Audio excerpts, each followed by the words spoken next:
He wants us to guard our hearts. And the only way we can do that is to examine the gospel that we hear. Amen. That's right. Now, if you don't meditate on the things that you hear, you take in anything. Back language. But the thing about the gospel is that no matter who's preaching it, right? It is important that we realize that there are two gospels out there at all times, right? That is the conception of man and the precepts of God. All right. All right. Now, I want you to know this, that when you take this with you wherever you go, that the word is God. Yes, that's right. It was simply a seed, right? And then it grew. Anybody here have ivory in the house? Yeah. Yeah, well, my grandmother had ivory, right? And she would grow it, and once it got too big for one pot, then she had to get another pot. Right. Amen. Right. Sometimes we rush out of the little pot into the big pot and end up dying because we hadn't grown to. Go ahead. All right. Yeah. The Bible simply says it like this: never regret the days of small beginnings. Yes. That's right. That's right. Everything That's what the starts Bible from a says. seed. Amen. Yes. Ain't that right? Come on, somebody. Bro. Everything starts from a seed. Now listen, Amen. God the influence on a woman, but God made Adam and Eve, and they tended the garden. Now I want you to know something about the garden, right? The garden God planted is good. Say good. Good. Everything in the beginning was good. Say good. Good. But nothing was perfect. Right. Right. Oh my God. But yet still, we preach from the concept that everything in the beginning with Adam was perfect.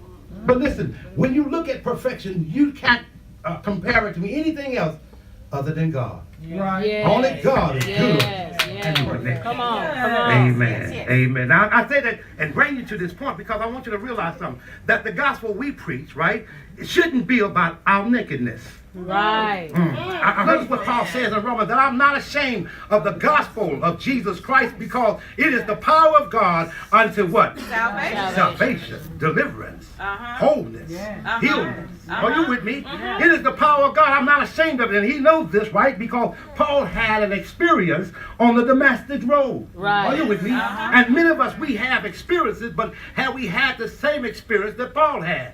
When on the Damascus road, Paul was doing his own thing, right? A religious thing. And most of us, you know what I'm saying, we come into the church religiously. Amen. Now, listen, the first thing that Adam did, I'm going to go back to come forward though, watch me.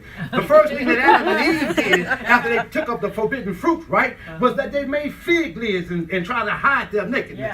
Are you with me? Yes, yes. That's a sign of religion. That's what religion is. Right. I read in Isaiah where it said that God was the creator of both good and evil. You Right. know? And I'm saying, how can you get evil from a good God?